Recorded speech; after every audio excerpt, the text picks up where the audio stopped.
beberapa minggu belakangan mungkin di Boston juga kita berbicara tentang sebuah leadership ya, atau orang yang setiap kita semua adalah orang yang terpanggil untuk menjadi pemimpin atau leaders ya, dan setiap leader memiliki harusnya memiliki followers atau pengikut. Nah, jadi pada pagi hari ini saya akan menyampaikan ayat kebenaran firman Tuhan yang saya beri judul Lead Like Christ. Amin. Jadi kita mau belajar tentang memimpin seperti Kristus ya, seperti Yesus. Nah, sebelum saya lanjut, saya mau ngajak kita untuk berdoa bersama-sama ya. Tuhan Yesus, kami bersyukur Bapa buat pagi hari ini Tuhan, kalau kami bisa berada di dalam hadirat-Mu, di dalam rumah-Mu Tuhan. Kami berdoa, kami mau belajar lebih lagi akan kebenaran-Mu. Kami mau belajar untuk semakin hari semakin seperti Kristus, seperti Engkau ya Tuhan, di dalam kehidupan kami, hati kami, karakter kami ya Tuhan. Karena kami percaya, kami terpanggil ya Tuhan untuk menjadi seperti Engkau hari demi hari ya Tuhan. Dan biar saat kami keluar dari tempat ini, kami sungguh bisa menjadi berkat ya Tuhan bagi banyak orang, menyatakan Engkau, menjadi saksi bagi banyak orang ya Tuhan akan Engkau dalam kehidupan kami. Terima kasih ya Bapa, dalam nama Tuhan Yesus kami berdoa. Amin. Amin. Sebentar ya.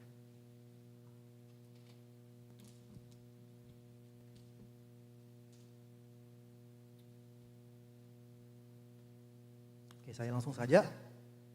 Jadi memimpin seperti Kristus. Kita tahu bahwa pemimpin dapat mengubah dunia ya, kita percaya, baik itu ke arah yang baik atau ke arah yang lebih buruk. Jadi seorang yang pemimpin yang baik akan memimpin orang untuk maju, dan sebaliknya pemimpin yang buruk akan memimpin orang kepada hal yang tidak baik atau mundur dalam kehidupannya. Jadi tidak ada hal yang berkembang di dalam kehidupannya. Jadi di dunia ini ada dua tipe lah pemimpin yang baik dan pemimpin yang buruk ya. Oke, saya mau quote dari salah satu evangelis yang namanya Miles Monroe. Dia berkata, kepemimpinan adalah kapasitas untuk memengaruhi orang lain melalui inspirasi yang didorong oleh hasrat, dihasilkan oleh visi, lahir dari keyakinan dan dipicu oleh tujuan. Jadi leadership is the capacity to influence others through inspirations motivated by a passions, generated by a visions, produced by a convictions, ignited by a purpose. Dan quote yang kedua saya mau ambil dari Pastor Rick Warren. Dia berkata, seorang pemimpin adalah seseorang yang memiliki kemampuan dan tanggung jawab yang diberikan oleh Tuhan untuk memengaruhi sekelompok umat Tuhan guna mencapai tujuan Tuhan bagi kelompok tersebut. Leadership is the capacity to influence others again through inspirations motivated by passions. Can you go to next slide? I'll read it. A leader is someone with God's given ability and responsibility to influence a group of God's people to accomplish God's purpose for that group. Itu dari Pastor Rick Warren ya. Jadi bisa kita simpulkan bahwa kata kepemimpinan itu adalah dampak atau influence atau pengaruh atau hal yang mempengaruhi. Jadi kita sebagai leader kita menjadi dampak dalam kehidupan orang ya. Jadi untuk menjadi seorang pemimpin ya, kita harus memiliki pengikut, kita harus memiliki followers ya. Jadi nggak mungkin kalau menjadi pemimpin leaders tapi nggak ada yang kita pimpin dalam kehidupan kita ya. Kita sebagai kepala rumah tangga, sebagai supervisor, leaders atau apapun dalam kehidupan kita ada orang yang kita bawa ya, yang kita arahkan dalam kehidupan kita. Jadi setiap kita semua memiliki kapasitas dan seorang pemimpin pasti memiliki pengikut. Kepemimpinan adalah kemampuan untuk menginspirasi orang agar mengikuti. Atau dengan kata lain, kemampuan seseorang pemimpin adalah untuk memberikan dorongan atau inspirasi sehingga orang lain merasa terdorong untuk mengikuti visi atau arahan yang diberikan. Jadi karena kepemimpinan adalah anugerah dari orang-orang yang memberikan kepercayaan untuk mereka untuk memimpin mereka. Jadi saat kita dibilang sebagai pemimpin, baik itu title yang diberikan karena kemampuan baik di tempat pekerjaan atau saat dipercayakan baik di politik atau di rumah, kalau kita memiliki memiliki kapasitas seorang pemimpin, nah kita pasti diberikan kepercayaan untuk kita memimpin banyak orang ya. Seperti contohnya Pastor Ronald, Pastor Z, di mana mereka memimpin umatnya, kita semua untuk berjalan di dalam Tuhan dan kebenarannya. Dan itu adalah sebuah hal yang kita berikan, kita mau ikut di dalam kepemimpinan mereka. Jadi setiap pemimpin pasti akan harus menghargai setiap kapasitas yang Tuhan berikan sebagai pemimpinnya. Nah, dan Yesus Kristus adalah pemimpin yang terbesar sepanjang masa. Nah, kalau kita bisa lihat dari kebenaran firman Tuhan, bahkan setelah 2000 tahun semakin banyak orang yang ikut percaya dan mengikuti Kristus, bahkan hidup dan mati bagi Yesus ya. Jadi saya coba lihat juga online berapa banyak sih kekristenan orang Kristen di dunia ini. Jadi saya lihat ada 2,3 miliar ya. Jadi kalau dalam bahasa Inggris 2,3 billion. Jadi dan itu adalah kepercayaan terbesar di dunia dan di follow dengan saudara kita Muslim ya dan yang lain-lainnya. Jadi kita sangat membawa dampak di dunia. Jadi karena kekristenan itu sebuah religius yang agama yang terbesar di dunia. Jadi kita semua tuh jangan merasa mungkin dengan media yang ada, wah mungkin kita nggak berdampak banyak. Tetapi kalau kita bisa lihat dari penelitian dunia aja ya, dia bilang kekristenan itu yang paling besar. Jadi kita semua sangat membawa dampak. Nah, dan saat pagi hari ini saya mau membahas tentang kenapa Yesus menjadi pemimpin yang luar biasa. Kita mau belajar dari kepemimpinan dari Tuhan Yesus. Nah, ada 6 hal yang mau saya bagikan yang menjadikan Yesus sebagai pemimpin yang inspiratif. Nah, saya langsung aja. Yang pertama, Yesus menginspirasi para pengikutnya melalui tujuan hidupnya. Jadi Jesus inspired followers by his purpose in life. Jadi kita mau belajar dari hal yang ini. Kita banyak dari pengikut Yesus, murid-muridnya dari awal, kenapa banyak yang mengikuti dia ya, karena dia mengerti, dia tahu akan tujuan kehidupannya dia. Jadi dia tidak seperti orang yang hanya memimpin dengan hikmat dia sendiri, tetapi dia tahu apa yang menjadi tujuan kehidupannya. Saya mau baca, kita baca bersama-sama di dalam Yohanes 6 ayat 38 ya. Ayat ini berkata, sebab aku telah turun dari sorga bukan untuk melakukan kehendakku, melainkan kehendak Dia yang mengutus aku. Yohanes 6 ayat 38 sekali lagi. Sebab aku telah turun dari sorga bukan untuk melakukan kehendakku, melainkan kehendak Dia yang mengutus aku. Jadi Yesus sangat jelas tentang penugasan hidupnya dari Bapa di sorga ya. Jadi dia datang bukan untuk melakukan kehendak ini, tetapi untuk melakukan kehendak Bapanya yang di sorga yang mengutusnya. Nah, jadi apa yang sebenarnya menjadi kehendak dari Bapa di sorga untuk Yesus? Nah, di dalam Lukas 4 ayat 18 dan 19, saya bacakan bagi kita semua. Ayat 18, Roh Tuhan ada padaku, oleh karena itu Ia telah mengurapi aku untuk menyampaikan kabar baik kepada orang miskin. Ia telah mengutus aku untuk memberitakan pembebasan kepada orang-orang tawanan dan penglihatan bagi orang-orang buta, untuk membebaskan orang-orang yang tertindas, untuk memberitakan tahun rahmat Tuhan. Nah, dan di dalam Markus 10 ayat 45, Tuhan berkata, karena anak manusia datang bukan untuk dilayani, melainkan untuk melayani, dan untuk memberikan nyawanya menjadi tebusan bagi banyak orang. Dan yang terakhir, Lukas 19 ayat 10, yang berkata, sebab anak manusia datang untuk mencari dan menyelamatkan yang hilang. Nah, dari 3 ayatnya ini adalah sebuah deklarasi dari Yesus, dari Tuhan, yang membuat dia jelas dan dia tahu kenapa dia ada di dunia ini. Bukan untuk melakukan kehendaknya ya. Jadi Yesus sangat jelas tentang misi hidupnya. Dia datang untuk menjadi juru selamat dunia. Amin. Nah, visi dan misi atau panggilan untuk kita masing-masing juga adalah kesetiaan di dalam melakukan apa yang telah dipercayakan pada kita saat ini. Baik kita sebagai anak-anak, sebagai orang tua, pekerja, pelajar, pelayan, dan lain sebagainya. Jadi mungkin kita saat ini bertanya-tanya, apa sih panggilan saya ya? Apa yang menjadi panggilan Tuhan bagi kehidupan saya? Buat saya pribadi, saya tahu ya saya saat ini sebagai kepala rumah tangga ya. Salah satu panggilan saya itu untuk menjadi kepala rumah tangga. Atau bahkan yang lainnya mungkin di dalam pekerjaan ya. Ya kita terpanggil saat ini untuk melakukan apa yang Tuhan percayakan saat ini kita lakukan. Jadi kita lakukan segala sesuatu untuk Tuhan. Nah, saya percaya saat kita berjalan setia di dalam panggilan yang mungkin menurut kita itu karena hiduplah biasa kita harus jalan itu. Tapi saya percaya itu adalah hal yang untuk membentuk kita. Dan pada akhirnya saat kita setia, saya percaya Tuhan akan membawa kita kepada panggilan bukan yang sesungguhnya, tapi panggilan yang sudah Tuhan sediakan bagi kita semua ya.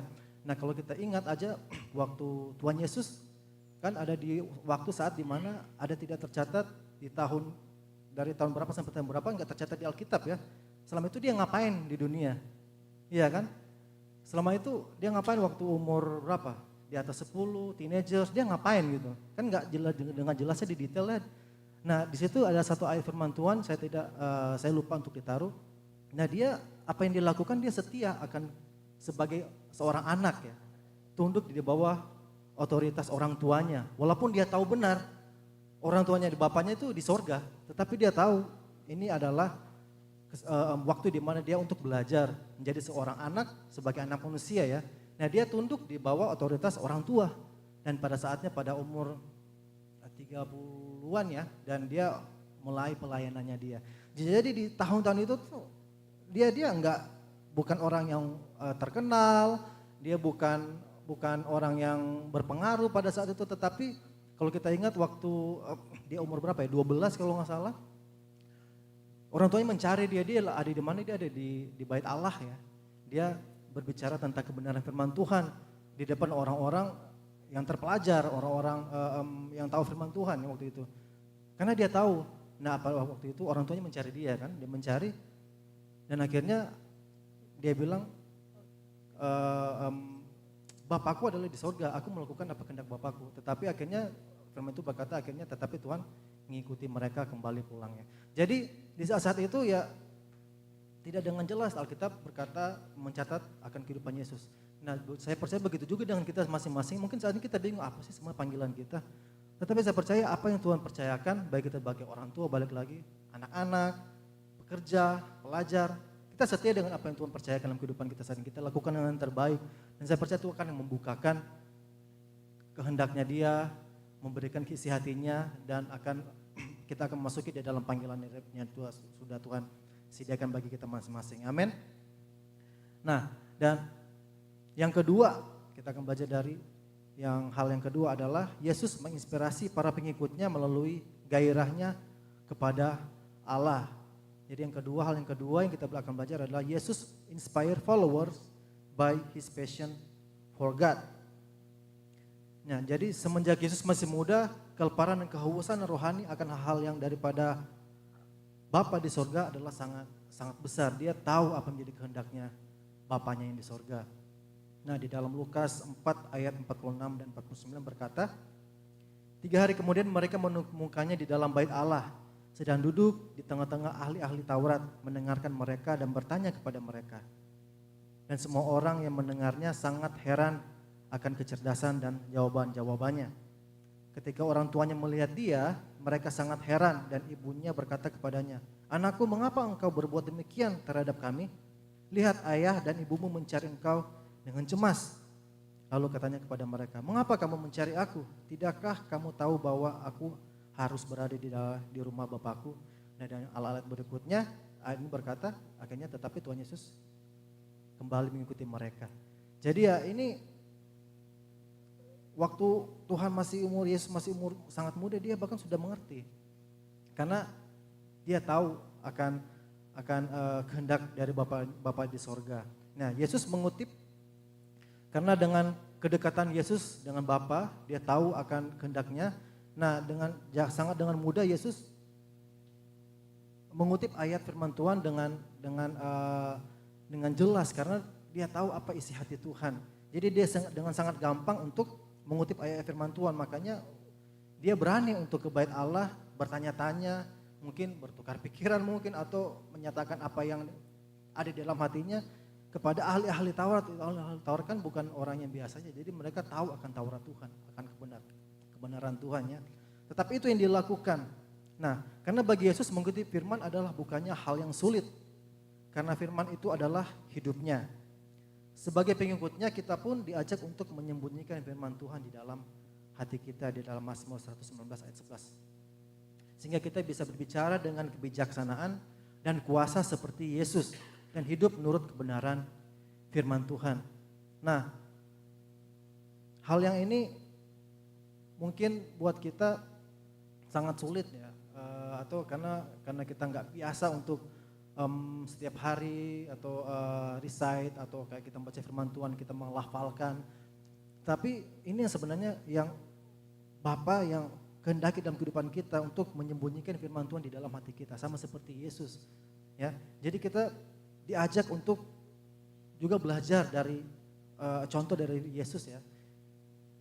Dia dengan gampang untuk mengutarakan ayat kebenaran firman Tuhan karena dia tahu ada di dalam, karena firman Tuhan adalah dia sendiri. Nah, begitu juga dengan kita. Nah, kita juga setelah kita terpanggil, kita diselamatkan, kita dibebaskan, kita dianugerahkan Roh Kudus, kita juga mampu untuk bisa belajar, mengerti, kita bisa mengatakan akan kebenaran firman Tuhan dalam kehidupan kita. Dan saya percaya saat kita memperkatakan firman Tuhan dan kita dengan iman kita memperkatakan apapun itu, saya percaya akan membawa kuasa dan dampak dalam kehidupan kita. Amin. Nah, karena iman Yesus yang nyata, murid-muridnya juga meminta untuk menambahkan iman mereka di dalam Lukas 17 ayat 5. Nah, karena juga dengan iman Yesus kepada Bapa, dengan iman yang besar yang mereka bisa saksikan, bahkan mereka meminta untuk Yesus untuk menambahkan iman mereka di dalam Lukas 17 ayat 5 ya. Nah, dan juga yang berikutnya, karena doa Yesus yang sangat berkuasa, murid-muridnya Yesus bahkan meminta untuk mengajarkan bagaimana untuk mereka berdoa, bagaimana untuk cara mereka berdoa ya, di dalam Lukas 11 ayat 1. Dan yang terakhir adalah hanya pemimpin yang menyerahkan hidupnya sepenuhnya untuk Yesus sanggup mengubah dunia, dan orang akan terinspirasi oleh karena kerinduannya akan Tuhan.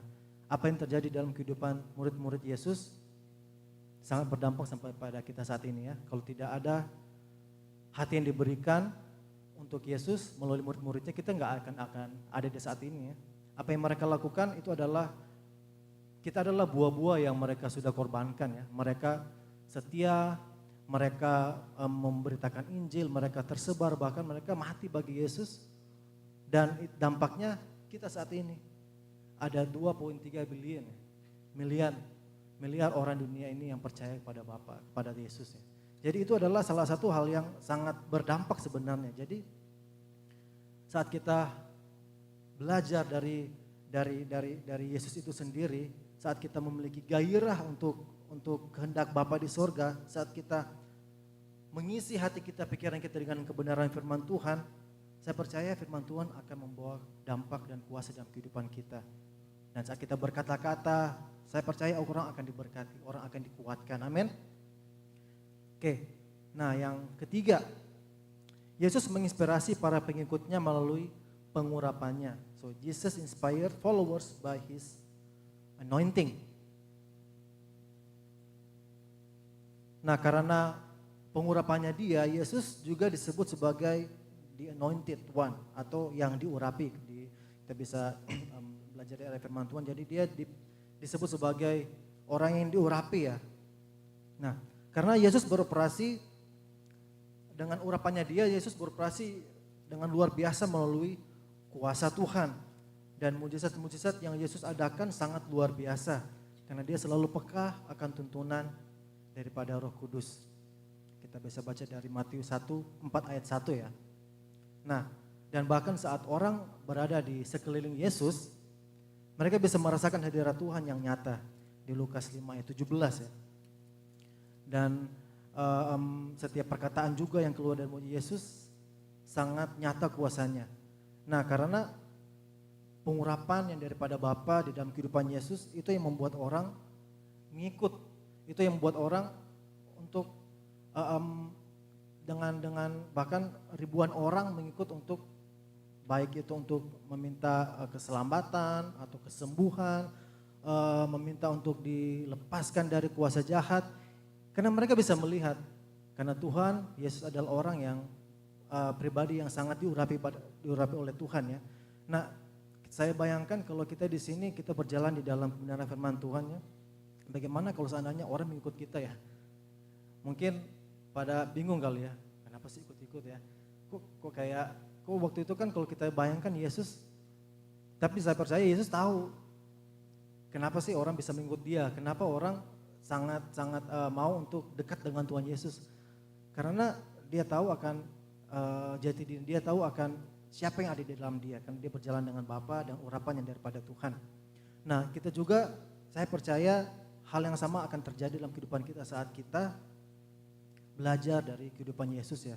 Kita setia dan kita meminta untuk pengurapan Tuhan terlalu untuk tetap nyata dalam kehidupan kita. Jadi sehingga kita berada dimanapun, baik kita di rumah, baik kita di pekerjaan, baik kita di sekolah, kita sungguh bisa menjadi dampak yang baik, kita bisa menyatakan hadirat Tuhan di dalam kehidupan banyak orang ya. Karena kita percaya kita bukan berjalan sendiri, karena kita tahu kita memiliki roh Tuhan yang sudah Tuhan berikan dalam kehidupan kita. Nah, dengan begitu saya yakin kita akan membawa dampak yang baik. Kita akan diberikan hati Tuhan untuk bisa peka akan sekeliling kita ya. Kita bisa melihat akan kebutuhan banyak orang, dan saat orang datang, jadi jangan heran kalau tiba-tiba ada yang datang, bisa nggak doain kita, bisa nggak doain saya gitu.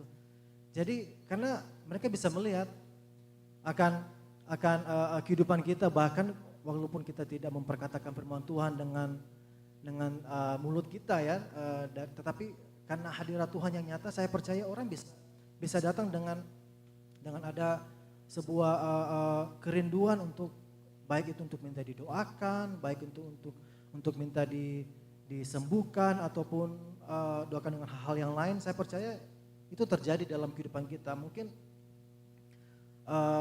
kita tidak sering seperti itu, tetapi karena mungkin kita takut, nervous, karena mungkin nggak biasa kali. Tetapi saya percaya saat orang datang dalam kehidupan kita untuk bisa nggak, mereka bisa gampang terbuka, cerita, dan pada akhirnya kalau mereka minta untuk didoakan, minta untuk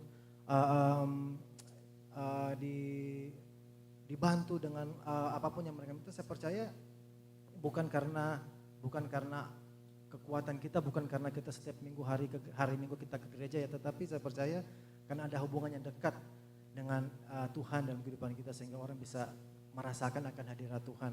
Nah, ada waktu di mana saya dan istri saya, si Ika, kita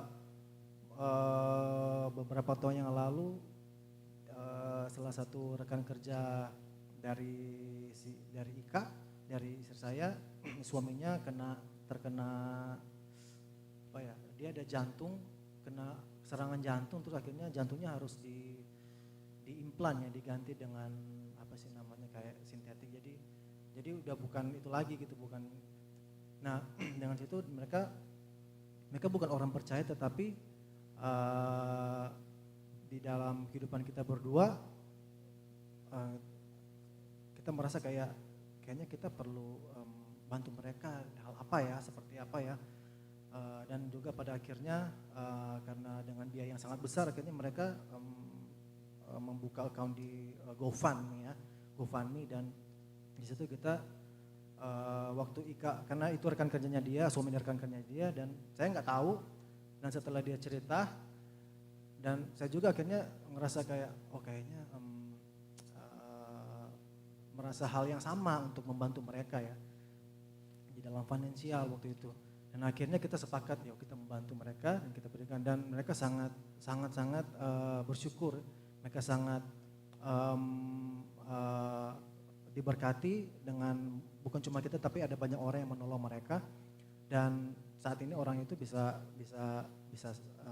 kembali beraktivitas dengan normal ya, karena dengan bantuan yang ada. Jadi kita juga harus belajar untuk peka sekeliling kita, karena saya percaya Tuhan bisa berbicara di dalam hati kita. Dan saat Tuhan berbicara, kita harus belajar untuk bergerak, kita belajar untuk bertindak akan perkataan Tuhan. Nah, jadi kehidupan kita mau belajar dari kehidupan Yesus, karena dia adalah orang yang diurapi. Kita juga hal yang sama juga bisa kita dapatkan, karena kita adalah orang-orang yang sudah dikaruniakan Roh Kudus dan adalah orang-orang yang diurapi oleh Tuhan. Amin. Nah, dan yang keempat, kita akan belajar dari Yesus, adalah Yesus menginspirasi para pengikutnya melalui kerendahan hatinya untuk melayani. Yesus inspired followers by his humility to serve. Yohanes 13 ayat 3-5 berkata, Yesus tahu bahwa Bapa telah menyerahkan segala sesuatu kepadanya dan bahwa ia datang dari Allah dan akan kembali kepada Allah. Karena itu ia bangkit dari meja, menanggalkan jubahnya, lalu mengambil kain lap dan mengikat kain itu pada pinggangnya. Kemudian ia menuangkan air ke dalam suatu basuh kaki, ke dalam suatu bakon dan membasuh kaki dan memulai membasuh kaki murid-muridnya serta menyekanya dengan kain yang terikat pada pinggangnya. Nah, ini salah satu bukti di mana hal yang menginspirasi banyak orang dalam kehidupan Yesus adalah saat dia melayani. Nah, Yesus mengerti akan apa yang dia miliki. Apa yang dimiliki adalah kuasa, apa yang dimiliki adalah talenta, apa yang dimiliki adalah karunia. Dan Yesus juga mengerti dari mana dia berasal. Jadi dia tahu identitasnya dan kemana tujuan atau kemana panggilannya.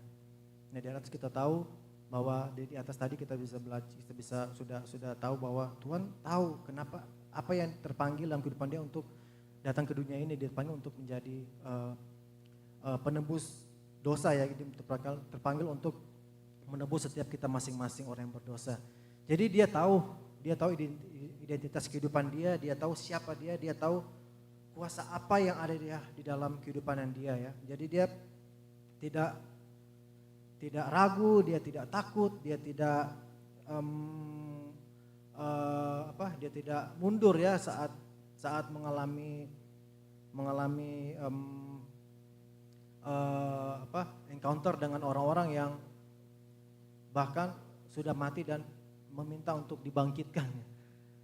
Tetapi dia apa yang dilakukan, dia dengan setia dia doakan, dengan kuasanya ada kebangkitan yang terjadi, ada kesembuhan yang terjadi. Amin. Nah, karena Yesus memiliki keyakinan yang utuh bahwa ia adalah anak Allah, ia tidak tergoyahkan oleh penolakan atau tantangan apapun.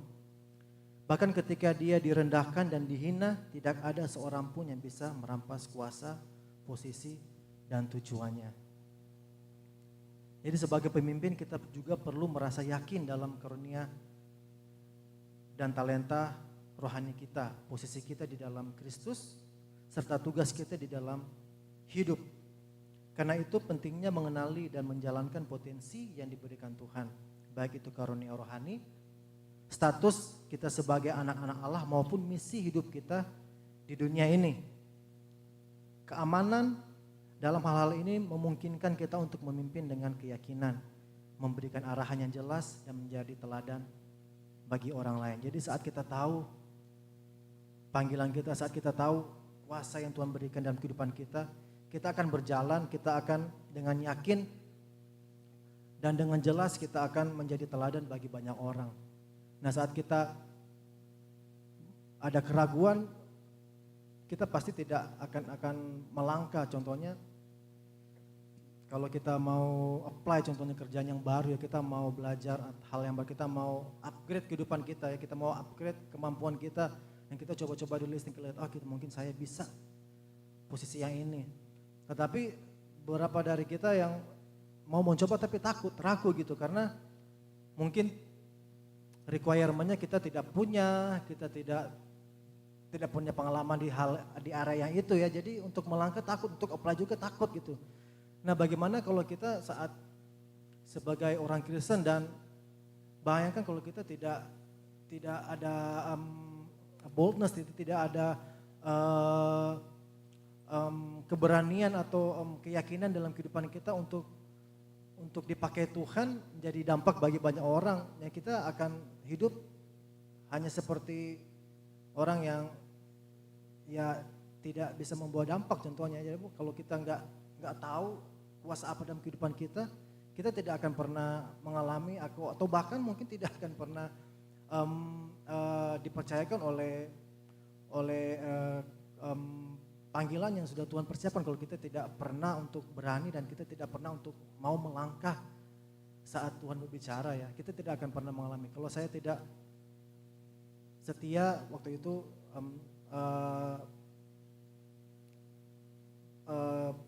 setia untuk berjalan mengambil keputusan untuk ambil kelas di Singapura waktu itu, saya mungkin tidak ada di tempat ini dan di depan ini ya untuk berbicara di depan kalian ini sebuah kehormatan bagi saya untuk menyatakan kebenaran firman Tuhannya. Tetapi waktu itu saat saya merasa Tuhan berbicara dengan ayat firman Tuhan saya dapatkan, untuk saya ke sana itu buat saya waktu itu sebenarnya tidak gampang sebenarnya, karena saya tidak pernah ke universitas, saya tidak pernah ke college, lulusan saya cuma sampai SMA ya. Dan untuk belajar terlalu jauh di sana ngapain buat saya gitu, jauh-jauh ke Singapura, apa nggak ada dekat sini gitu.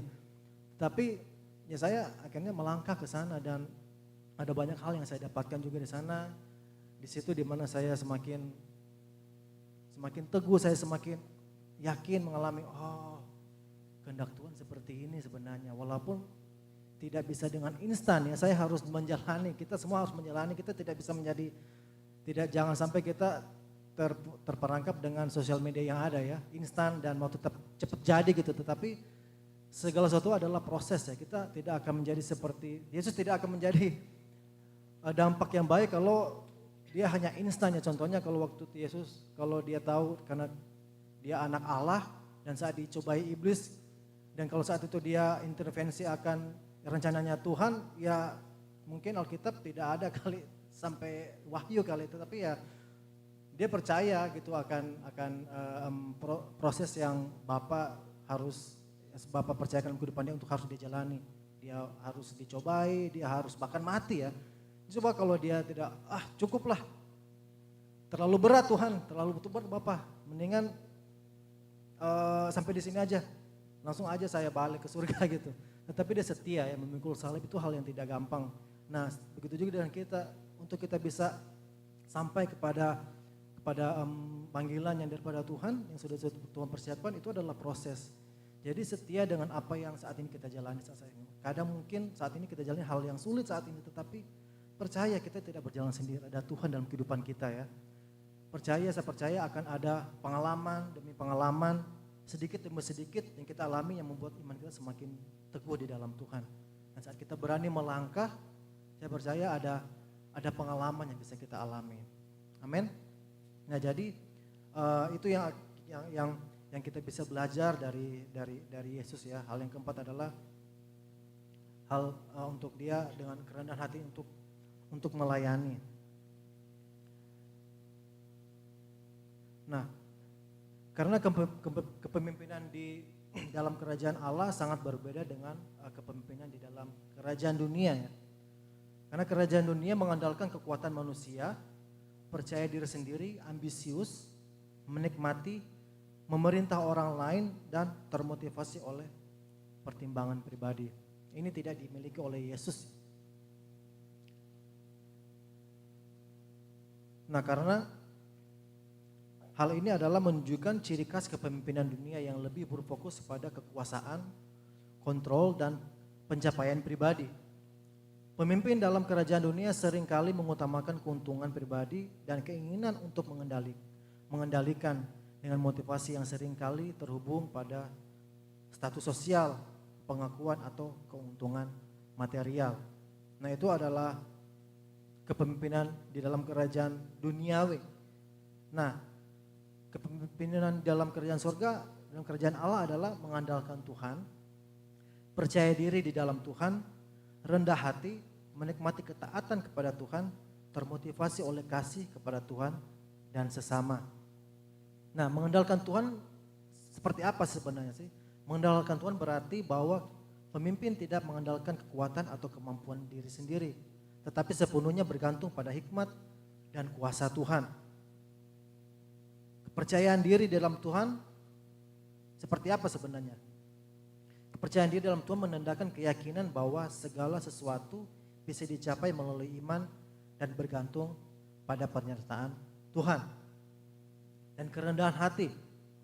Kerendahan hati menekankan sikap tidak mementingkan diri sendiri, tetapi lebih mengutamakan kepentingan orang lain. Dan ketaatan kepada Tuhan. Ketaatan kepada Tuhan berarti menemukan sukacita dalam melaksanakan kehendak Tuhan. Bukan karena paksaan, tetapi dengan hati yang tulus. Jadi ketaatan kepada Tuhan jangan sampai hanya termotivasi oleh ketakutan, termotivasi oleh karena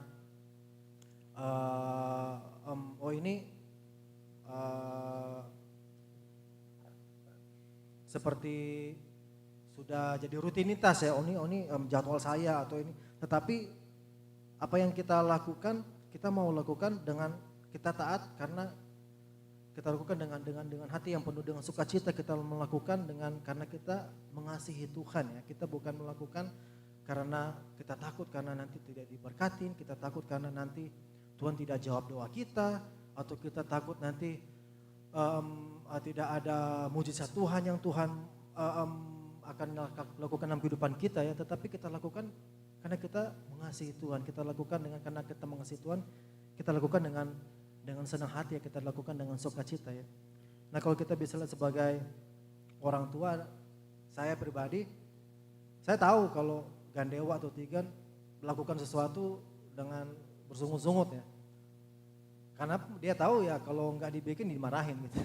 Atau kalau nggak dibikin ya diapalah. Tetapi saat mereka tahu hal yang menyenangkan hati kita, contohnya kalau yang si perempuan si Tigan, dia suka inisiatif, dia suka tiba-tiba cuci piring contohnya. Walaupun cuci piring satu bisa beberapa menit air terbuang percuma, tetapi saat dia bikin satu, dia bilang, Dedi, lihat. Oh habis cuci piring ya contohnya, oh ya bagus, tetapi lantainya sudah basah, udah kemana-mana airnya, udah berapa banyak liter air terbuang cuma satu piring. Tetapi ya dengan melihat motivasinya dia lakukan ya karena dia tahu ini ya untuk menyenangkan saya, untuk pasti kalau saya lihat atau Ika lihat pasti kita bahkan mereka pasti senang dan dilakukan, dia senyum gitu. Nah ada satu waktu di mana saya minta kakaknya kalau habis makan dicuci piringnya ya, dibikin sih, tetapi mukanya cemberut ya. Dan saya bisa, dan waktu itu ya otomatis ya, buat saya masih manusia, bapak manusia, ya kadang diam, ada waktunya malah ditambah diomel ini. Tetapi ya gitu ya, saya belajar dan di situ saya bisa melihat belajar dan kalau melakukan dengan sukacita bisa berbeda ya, bisa berbeda sikap kita ya. Nah kita juga mau seperti itu dalam kehidupan kita sebagai pelayan Tuhan, sebagai anak Tuhan. Kita melakukan segala sesuatu dengan sukacita karena kita tahu, pasti kita tahu hal apa yang membuat Yesus senang yang kita harus lakukan. Nah kalau kita tahu apa yang Tuhan mau kita lakukan. Saya pasti yakin akan ada kemurahan Tuhan, ada berkat Tuhan, ada pintu yang dibukakan, ada doa yang akan dijawab. Saya ngomong ini, saya berkata seperti ini karena juga saya alamin. Jadi saya percaya kita semua juga akan mengalami akan apa yang sudah Tuhan persiapkan dalam kehidupan kita saat kita taat, lakukan segala sesuatu dengan sukacita. Amin.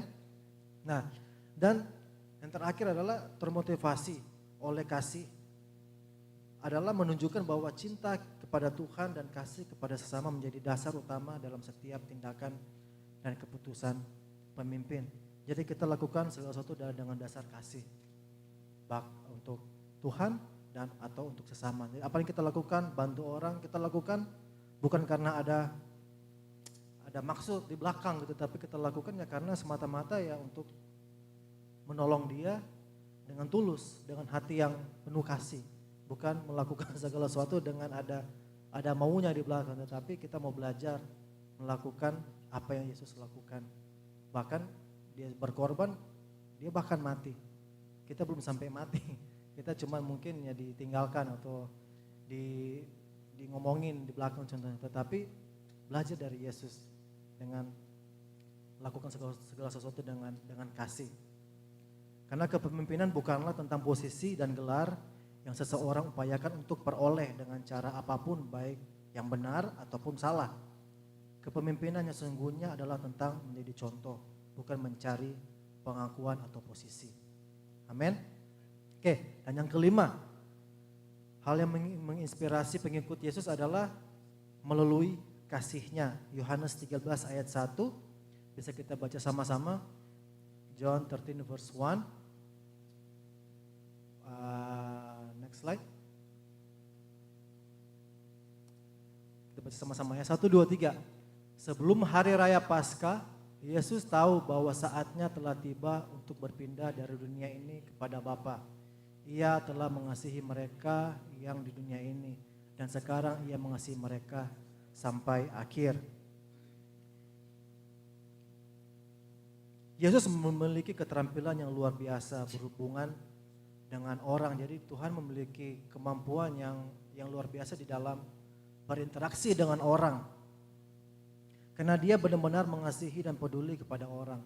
Nah, ini salah satu karakter daripada Yesus, sampai ribuan orang, jutaan orang mau mengikuti dia karena dia tahu cara berinteraksi, dia tahu cara berkomunikasi dengan orang. Dia tahu cara di mana bisa masuk di dalam kehidupan orang.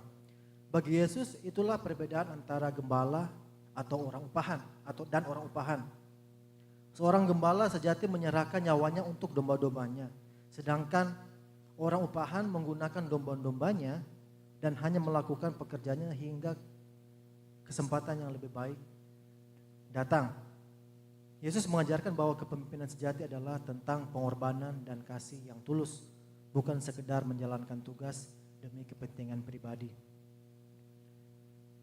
Jadi apa yang dilakukan bukan untuk dapatkan posisi sebagai raja. Kalau kita ingat, waktu dia tahu, Tuhan tahu apa yang kehendak dari orang-orang yang mengikuti dia untuk menjadikan dia raja, untuk menyelamatkan, membebaskan orang-orang Israel dari bangsa Romawi waktu itu. Dia waktu itu, saya lupa di ayat mana, dia menghindari hal seperti itu. Dia bukan untuk mencari posisi, untuk mencari kedudukan, tetapi dia peka karena dia tahu sebenarnya tujuan dia apa di dunia ini. Nah, saat dia sudah mengerti, dia sudah bisa merasakan apa yang menjadi kehendak dari orang-orang di sekelilingnya, dia lari dari situasi itu. Dia tidak mau untuk mengikuti kehendak dari manusiawi. Ya. Jadi Yesus adalah orang yang tahu apa yang menjadi panggilannya dia di dunia ini. Nah, dan yang terakhir, yang keenam, Yesus menginspirasi para pengikutnya melalui roh kemenangannya. Jesus inspired followers by his victorious spirit. Yohanes 16 ayat 33 berkata, semua ini kukatakan kepadamu supaya kamu beroleh damai sejahtera di dalam aku. Dalam dunia ini kamu menderita, tetapi ketahuilah aku telah mengalahkan dunia. Di dalam kehidupan Yesus dicobai dalam segala hal seperti kita. Namun dia mengatasi segalanya. Dia mengalami disalahpahami, dia difitnah, dianiaya, menghadapi ujian dan penderitaan yang berat. Bahkan diserang oleh kuasa jahat, dicobai oleh iblis ya. Namun dia tidak pernah kehilangan iman dan tidak tergoyahkan oleh keraguan atau ketakutan. Bahkan Yesus berkata, aku telah mengalahkan dunia ini. Dia adalah pemenang di dalam dirinya. Dia telah mengalahkan semuanya. Karena kemenangan Yesus bukan hanya di dalam kekuasaan fisik atau kemenangan atas musuh, tetapi kemenangannya ada di dalam dirinya yang dialami. Kemenangan atas dosa, kemenangan atas ketakutan, dan kemenangan atas kuasa jahat. Jadi apa yang Tuhan Yesus alamin bukan hanya kemenangan di dalam kehidupan di luar atau di fisik, tetapi apa yang dia mengalami adalah kemenangan di dalam di dalam dirinya sendiri dia tidak terpengaruh oleh cobaan iblis, dia tidak terpengaruh oleh cemooh orang, difitnah orang, hatinya tidak goyah, hatinya tidak sedih, tidak mundur, tidak takut, tidak tidak jadi pahit ya dalam kalau kita bisa ngalami apa yang Yesus alami mungkin sudah pahit kali ya, kita nggak mau lagi ketemu orang itu, tetapi apa yang Tuhan Yesus alami dia menang atas hal di luar dan hal yang di dalam. Karena hal yang di dalam itu yang sangat penting. Kalau kita bisa mengalami kemenangan di dalam diri kita sendiri seperti apa yang Yesus alami, saya percaya tantangan apapun, hal yang berat apapun yang kita alami dalam kehidupan kita, kita tidak pernah akan goyah. Iman kita tidak akan pernah goyah walaupun berat situasinya. Karena kita tahu kita adalah orang yang sudah ditebus, kita adalah orang-orang yang sudah diampuni dan diselamatkan. Pemimpin yang mengatasi kesulitan memiliki kemenangan di dalam roh mereka. Mereka mengembangkan keberanian, ketangguhan, dan kekuatan. Dan orang-orang tertarik kepada pemimpin seperti itu. Mereka tidak hanya mengandalkan kemampuan atau kekuatan fisik, tetapi kekuatan rohani yang memberi mereka ketegasan, keberanian, dan ketangguhan. Jadi saat orang bisa melihat seorang pemimpin bukan hanya kuat di dalam fisik dia, atau kemampuan dia, atau kepintarannya dia, tetapi mereka bisa melihat ada ketegasan, ada keberanian, ada ketangguhan dari dalam, dari hati mereka.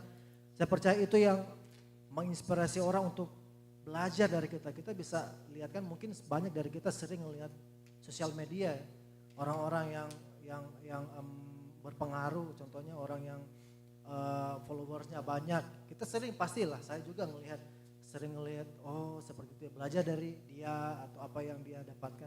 Saya percaya kita semua seperti itu, kita melihat. Tetapi kalau kita sendiri itu juga yang kita sendiri yang mengalami seperti itu, saya percaya orang sangat, bukan cuma orang lain tetapi orang yang paling terdekat, keluarga kita sendiri. Kalau kita bisa dilihat oleh anak-anak kita, dilihat oleh suami kita, dilihat oleh istri kita sebagai pribadi yang pulih, pribadi yang tangguh, pribadi yang tegas, berani, tangguh, pribadi yang dipenuhi dengan kasih, ada karakter Yesus intinya, karakter daripada Yesus.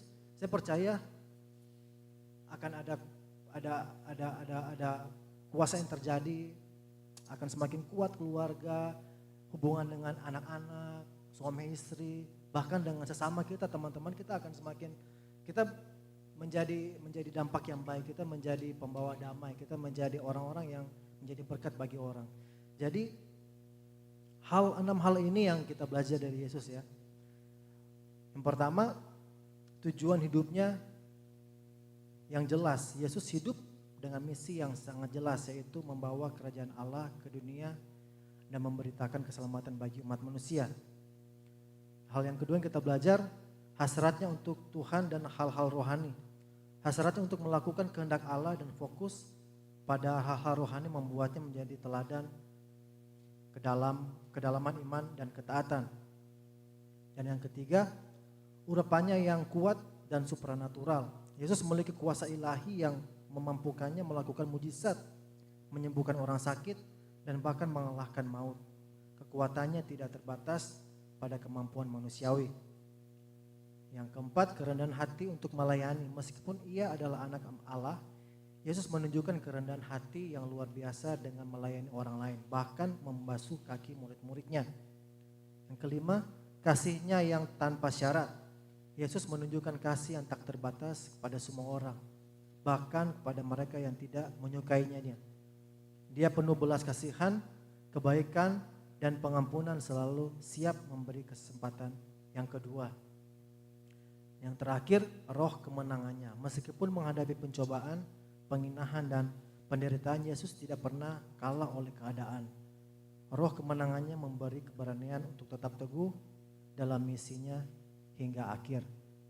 Nah, saya berdoa biar dengan contoh yang Yesus berikan dalam kehidupan kita, biar kita menjadi pribadi yang membawa dampak, kita bisa menginspire orang lain. Jangan jauh-jauh lah, biar kita menginspire anak-anak kita sendiri ya, yang ada orang terdekat, keluarga kita. Kita mulai dari yang lingkupan yang kecil dalam kehidupan kita. Dan satu, percayakan hal lebih besar dimanapun kita ada, di luar, sebagai pemimpin, leader, apapun itu di luar dari keluarga kita, saat kita belajar dari kehidupan dari Yesus, kehidupannya dia, saya percaya kita akan diberkati, kita akan dipercayakan hal yang lebih besar lagi dan menjadi dampak yang baik bagi banyak orang di sekeliling kita. Amin. Saya berdoa biar ini bisa memberkati kita masing-masing, dan saat kita keluar dari tempat ini kita bersikap sebagai pemimpin yang Tuhan kehendaki dalam kehidupan kita ya. Kita belajar dari kehidupan daripada Yesus. Amin. Amin. Mari kita berdoa. Tuhan, kami bersyukur Bapa buat firman-Mu ya Tuhan. Kami berdoa Bapa biar kiranya apa yang sudah Kau nyatakan ya Tuhan sungguh bisa membawa perubahan di dalam hati kami masing-masing ya Tuhan. Kami berdoa biar Roh Kudus yang berbicara, Roh Kudus yang bekerja di dalam hati kita masing-masing ya Tuhan, untuk mengubahkan kita, menjadikan kita seorang pemimpin yang menjadi berkat, membawa inspirasi banyak orang untuk datang kepada Engkau, untuk mengikuti Engkau, untuk semakin dekat dengan Engkau ya Tuhan. Kami menjadi berkat bagi banyak orang dengan kuasa yang Kau anugerahkan, dengan Roh-Mu yang Kau berikan ya Tuhan. Saat kami berkata-kata, saat kami berinteraksi dengan orang, biar orang bisa mengalami Engkau ya Tuhan melalui kami ya Bapa. Dan sungguh dan kehidupan kami ya Tuhan, Engkau yang dimuliakan ya Tuhan. Terima kasih ya Bapa. Kami bersyukur sekali lagi buat firman-Mu ya Tuhan. Kami berdoa biar Engkau tetap terus bekerja di dalam setiap masing-masing kami. Di dalam nama Tuhan Yesus kami berdoa. Amin. Amin. Oke, kita mau mengambil bagian di dalam perjamuan ya.